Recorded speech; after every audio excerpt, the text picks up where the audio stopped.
देश का एक छोटा सा गांव था बेलापुर, जहां हर तरफ हरियाली ही हरियाली दिखाई देती थी। उस गांव की मिट्टी इतनी उपजाऊ थी कि वहां की फसलें दूर दूर तक मशहूर थीं। सुबह होते ही खेतों में किसान हल चलाते और कुछ दिन बाद ही हरे भरे खेतों में सब्जियों की खुशबू फैल जाती। टमाटर, भिंडी, बैंगन, मिर्च, लौकी, हर तरह की सब्जी यहाँ खूब होती थी। इसी वजह से शहरों से व्यापारी ट्रक लेकर आते और किसानों से सब्जियां खरीद कर ले जाते। सभी गांव वाले ये देखकर खूब खुश होते थे। ऐसे ही एक रोज, अरे भाई, इस बार तो हमारी भिंडी की फसल भी खूब हुई है, अच्छी कमाई होगी हमारी। हाँ भाई, शहर वाले व्यापारी तो कल ही बोले थे कि बेलापुर की सब्जियों का कोई जवाब नहीं। हाँ हाँ, वो तो होगा ही, आखिर हम लोग इतनी मेहनत भी करते हैं और ऊपर वाले की कृपा से हमारे यहाँ के खेतों की खेती भी कितनी लाजवाब है। तभी उनकी पत्नियां उन्हें आवाज देते हुए कहती हैं, अजी खाना बनकर तैयार है, आपकी गप्पे खत्म हो गई हो तो घर आकर खाना खा लीजिए। हाँ हाँ, आया सरोज। ऐसे ही एक एक कर बाकी की पत्नियां भी आवाज देने लगी। फिर सभी किसान खुशी खुशी अपने घर चले गए। लेकिन किस्मत को शायद कुछ और ही मंजूर था। कुछ ही दिनों बाद अचानक जैसे एक अजीब बीमारी उन फसलों में फैल गई। एक सुबह जब मनोहर अपने खेतों में गया तो वहाँ का नजारा देख हैरान ही रह गया। अरे ये क्या हो गया, मेरी सारी भिंडी की फसल सूख गई। हे भगवान, मैं तो बर्बाद हो गया, कुछ नहीं बचा अब मेरा। हे भगवान, ये क्या, मेरे टमाटर के पौधे भी काले पड़ गए। जाने किसकी नजर लग गई हमारे खेतों को, अब क्या होगा। अब कुछ ही दिनों में पूरे गांव के खेत खराब हो गए। अब हम क्या करेंगे, खेत ही खराब हो गए तो घर कैसे चलेगा। व्यापारी भी अब नहीं आएंगे, सब्जी ही नहीं है बेचने को। अब हम खुद क्या खाएंगे और अपने परिवार को क्या ही खिलाएंगे। अब गांव के हर घर में यही चिंता थी, क्योंकि उस गांव में हर इंसान बस खेती करना ही जानता था, क्योंकि सबके पूर्वज यही काम करते थे। इसके अलावा वो और कुछ काम करते ही नहीं थे। मेरी तो कुछ समझ में नहीं आ रहा सरोज, अब क्या होगा। एक तो सारी फसल खराब हो गई है और ऊपर से कुछ समय बाद बेटी की शादी भी रख दी है। ऐसे तो काफी मुश्किल हो जाएगी। आप फिक्र मत कीजिए जी, ऊपर वाला हमें जरूर कोई रास्ता दिखाएगा। पापा, आप परेशान मत होइए, आप मेरी शादी मंदिर में ही करवा दीजिएगा। बेकार में आपको खर्चा करने की कोई जरूरत नहीं है। ये तो कैसी बातें करती है बिटिया, तू हमारी इकलौती बिटिया है तो हम तेरी शादी ऐसे कैसे होने देंगे। ऊपर से लड़के वालों ने हमसे दहेज की मांग नहीं की, ये उनकी खूबी है। लेकिन बारातियों का स्वागत ही तो अच्छे से करने के लिए कहा है। अगर हम वो भी नहीं कर पाए तो क्या ही इज्जत रह जाएगी हमारी। जहाँ मनोहर परेशान था, ऐसे ही घर के बाकी लोग भी चिंता में थे। उन सबको कुछ समझ नहीं आ रहा था। उसी गांव में एक किसान था बंसीराम, जो कि आलू की खेती करता था। उसके यहाँ का भी यही हाल था, लेकिन उसे एक सुकून था कि कम से कम उसका बेटा शिवम शहर में रहकर नौकरी करता था, जो कुछ पैसे उन्हें हर महीने भेज दिया करता था। शिवम के साथ ही शहर में एक लड़की उसकी कंपनी में काम करती थी, जिसका नाम था नेहा। वो दोनों एक दूसरे को प्यार करते थे और शिवम उससे शादी कर अपने गांव ले आया। नेहा शहर में पली बढ़ी थी और पढ़ी लिखी भी थी। गांव के लोग शहरी बहू को देखकर बातें बनाने लगे, क्योंकि अभी तक उस गांव में कोई शहरी बहू नहीं आई थी। अरे, उस विमला का बेटा तो कोई शहरी बहू उठाकर ले आया। लो, फिर तो हो गया बेड़ा गड़क। एक तो वैसे ही वो उनका इकलौता लड़का है और ऊपर से वो शहर की बहू उठाकर ले आया। अब तो ना जाने क्या ही हाल होगा उनके घर का। अरे हाल क्या होगा, शहरी तितली है, पढ़ी लिखी होगी, 4 दिन में उनके बेटे को लेकर फुर्र हो जाएगी और फिर बूढ़े बुढ़िया अकेले रह जाएंगे और क्या।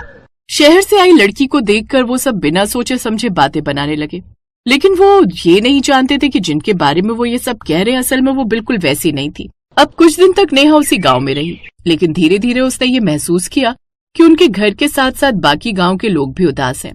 फिर एक रोज उसने अपनी सास से पूछा, माँ जी एक बात बताइए, गांव में सब लोग इतने परेशान क्यों हैं? फिर सास ने आह भरते हुए कहा, क्या बताऊं बहू, पूरे गांव के खेत खराब हो गए हैं। अब लोगों के पास कमाने का कोई सहारा नहीं बचा। हमारे पास तो एक सहारा हमारा बेटा भी है, जो शहर में नौकरी करता है, लेकिन बाकी सब गांव वाले तो बस उस खेती पर ही निर्भर हैं। अपनी बची खुची कमाई से ही जैसे तैसे वो सब घर खर्च चला रहे। न जाने कौन सा कीड़ा लग गया उन सबके खेतों में। जितनी बार भी उन खेतों में फसल करो वो खराब ही हो जाती है। नेहा को ये सुनकर बड़ा दुख हुआ। अब उसने सोचा कि कुछ न कुछ ऐसा करना पड़ेगा जिससे गांव वालों की मदद हो। इसके बाद अगले दिन नेहा छत पर कपड़े सुखाने गई। वहां से उसने पूरे गांव की छतें देखी। हर घर की छत बड़ी बड़ी और खाली थी। उसी समय उसके दिमाग में एक विचार आया, कमाल है, यहाँ सबकी छतें इतनी बड़ी बड़ी हैं, ये लोग इसका इस्तेमाल क्यों नहीं करते। फिर वो जल्दी से नीचे आई और इस बारे में अपनी सास से बात करने लगी। माँ जी, अगर खेत खराब हो गए तो क्या हम छत पर सब्जियां नहीं उगा सकते? छत पर खेती? अरे बहू, ये कैसी बात कर रही हो? फिर शाम को जब बंशीराम और गांव के कुछ लोग घर आए तो नेहा ने वही बात दोहराई। बाबूजी, अगर हम छत पर मिट्टी भरकर खाद देकर सब्जियां उगाएं तो क्या पता छत पर की गई खेती अच्छी हो जाए। ये तुम कैसी बातें कर रही हो बहू? ये तुम्हारे शहर के फ्लैट की बालकनी नहीं है जहाँ 2-4 गमले टांग कर तुम उसमें धनिया उगा लो तो खुद को बड़ा होशियार समझने लगो। फिर ये बात सुनकर नेहा चुप हो गई, लेकिन उसने हार नहीं मानी। फिर अगले दिन नेहा ने अपने घर की छत पर जाकर मिट्टी भरी और बीज बो दिए। बहू, तुझे क्या लगता है इससे सच में कुछ होगा? माँ जी, कोशिश करने में क्या जाता है। ठीक है, जैसा तुझे ठीक लगे वैसा कर। अब धीरे धीरे पौधे बड़े होने लगे। फिर एक दिन पड़ोस की कमला छत पर आई। उसने देखा कि नेहा की छत पर टमाटर, मिर्च और धनिया के पौधे लगे हैं। अरे बहू, ये क्या कमाल देख रही हूँ मैं, ये सब सच में उग रहे हैं? हाँ चाची, थोड़ी मेहनत और सही देखभाल से सब हो सकता है। देखना, अब तो हम छत पर ही खेती करेंगे। ये देखकर वो बड़ी खुश हुई। फिर धीरे धीरे पूरे गांव में खबर फैल गई कि विमला की शहरी बहू ने तो छत पर ही खेती कर डाली। लोग अब नेहा की छत देखने आने लगे। अरे, ये तो सच में खेती हो रही है। हाँ, अगर हम भी ऐसा करें तो शायद कुछ फायदा हो जाए।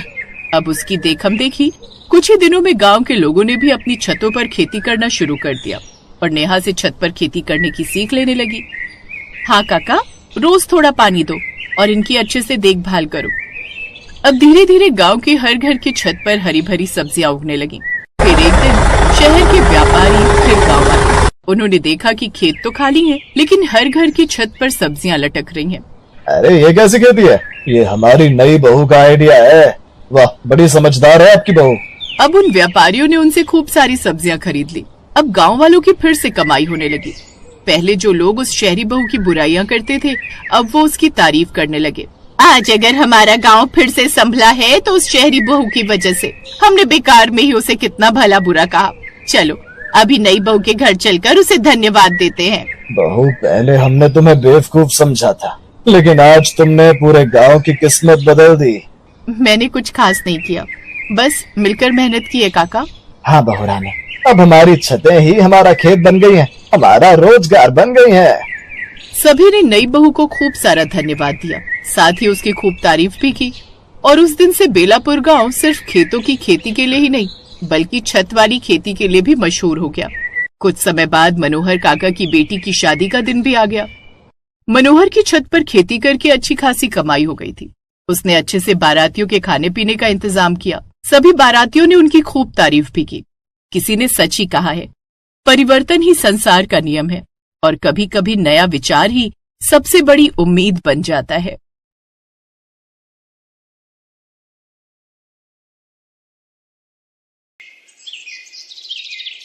पार्वती अपनी नई बहू सोनम के इंतजार में हाथों में थाली लिए खड़ी थी।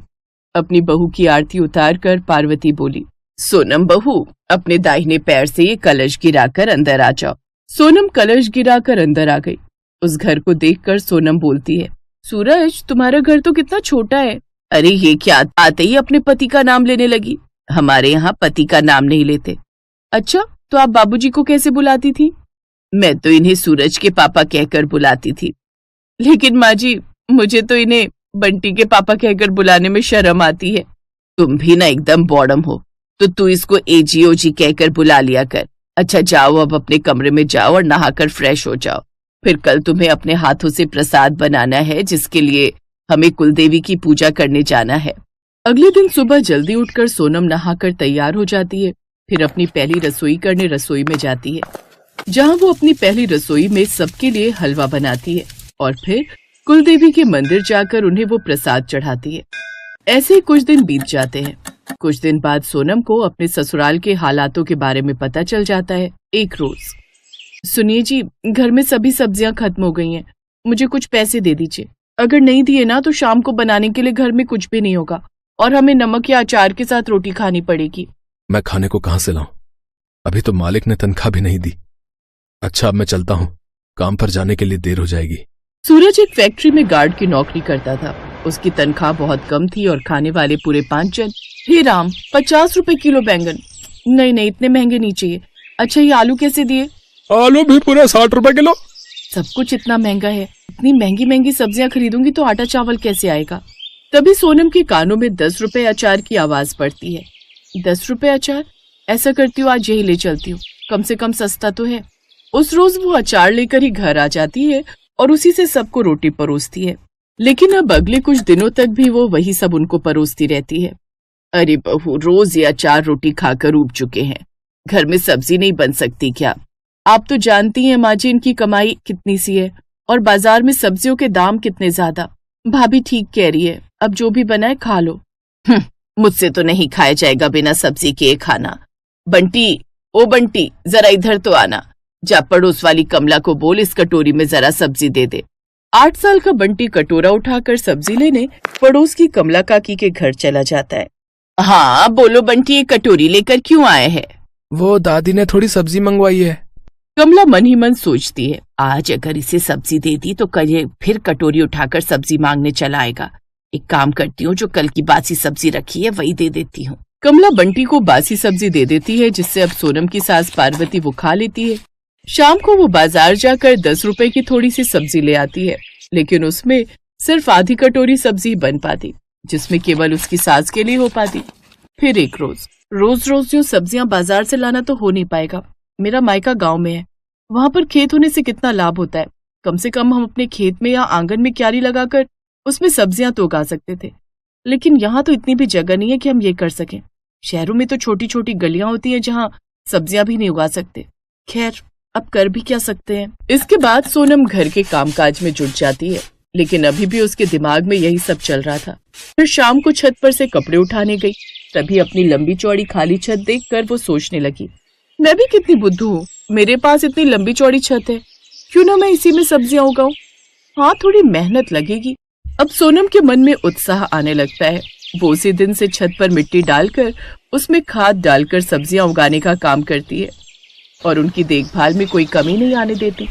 कुछ ही दिन में सब्जियां अच्छे से उगकर तैयार हो जाती हैं। ये देख सोनम बड़ी खुश होती है। माँ, सब्जी तो बहुत अच्छी बनी है, खट्टी मीठी। बिल्कुल ठीक कहा, सच में इसका स्वाद बड़ा अच्छा है। अरे, अपनी खेती की सब्जियों की बात ही अलग है। ये तो हमारी बहू की मेहनत है जो उसने शहर में छत पर भी इतनी अच्छी सब्जियों की खेती कर ली। बहू, तू तो मुझे एक कटोरी और दे दे, मुझे तो बड़ा ही मजा आ रहा है। ऐसा लग रहा है अपने गांव की खेतों की सब्जियां खा रहे हैं। नहीं तो गांव से शहर की मंडी तक आते आते सब्जियां आधी तो वैसे ही बासी हो जाती हैं, जिसमें कोई स्वाद ही नहीं होता, ऊपर से इतनी महंगी। अब तो हम रोज ही ताजी ताजी सब्जी खाएंगे और इसके दाम भी नहीं देने पड़ेंगे। सोनम को भी अब छत पर बने उस खेत से प्यार हो गया। अब वो खाली समय मिलते ही उसकी देखभाल में लग जाती। फिर एक रोज, तुम सच में बड़ी मेहनती हो सोनम। आज तुम्हारे कारण हमारी सब्जियों के पैसे बच जाते हैं और हमें इतनी ताजी सब्जी भी खाने को मिल जाती है। तभी वहाँ कमला भी आ जाती है। बहू, आज मेरे घर में सब्जी खत्म हो गई और बाजार अब इतनी धूप में कौन जाए। तू अभी के लिए अपने छत वाले खेत से मुझे कोई सब्जी तोड़ कर दे दे, जैसी तूने उस दिन दी थी ना मुझे बासी सब्जी। ऐसे ही बहू कोई सड़ी गली सब्जी है तो वो इस मुई कमला को लेकर आ। सत्यानाश जय तेरा, उस रोज उल्टियां कर करके मेरा बुरा हाल हो गया था। अब मुझे माफ भी कर दो पार्वती, हो गई गलती मुझसे। अच्छा कोई बात नहीं काकी, आप बैठिए, मैं आपके लिए छत से बैंगन लेकर आती हूँ। सोनम छत से बैंगन तोड़कर उसे लाकर दे देती है और वो अगले दिन फिर सोनम के घर आ जाती है। सोनम बहू, इतनी अच्छी सब्जी तो मैंने शहर में खाई ही नहीं, कितनी ताजी और स्वादिष्ट। ऐसा कर, तू मुझे आज कोई और सब्जी भी लाकर दे दे, तू चाहे तो बदले में पैसे ले ले। नहीं काकी, उसकी कोई जरूरत नहीं है, मैं अभी लाती हूँ। सोनम छत से सब्जियां तोड़कर उसको लाकर देती है, जिसके बदले कमला काकी उसे पैसे देती है। रख ले बहू, ये तेरी मेहनत के हैं, और हम बाजार से जाकर सब्जियां लाते हैं तो वहां भी तो पैसे देते हैं ना। अरे मैं तो कहती हूँ कि तू ऐसी सब्जियां बाजार में बेचे ना तो तू अच्छी कमाई कर सकती है। पहली बार उन सब्जियों के दाम पाकर सोनम बड़ी खुश होती है और अब वो खुद का काम शुरू करने की सोचती है। वो अपने घर के बाहर ही ताजी सब्जियों का बोर्ड लगा देती है। अब जिसे भी वो ताजी सब्जियां चाहिए होती, वो उसके घर आकर उसकी छत से सब्जियां खरीद कर ले जाते। सोनम बहन, मुझे 2 किलो बैंगन, 2 किलो सीताफल और 1 किलो भिंडी घिया दे दो। जी अच्छी बात है, अभी बांध देती हूँ। सोनम, तेरे कारण हमें भी कम दाम में अच्छी सब्जियां खाने को मिल जाती हैं। ये ले तेरे 300 रुपए। अब उनकी आर्थिक स्थिति काफी सुधरने लगी, क्योंकि अब मुफ्त की सब्जियां खाने के साथ साथ उन सब्जियों से कमाई भी होने लगी।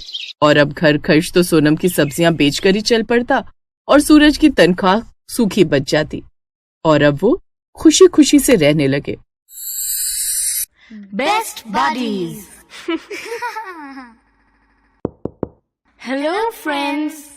Thanks for watching this video. अगर आपको ये वीडियो पसंद आया है तो प्लीज लाइक, सब्सक्राइब, कमेंट्स करें इस वीडियो पर और हाँ, शेयर करना भी ना भूलें। और भी मजेदार वीडियो देखने के लिए नीचे दिए गए बेल आइकॉन को दबाएं। देखते रहिए बेस्ट बडीज।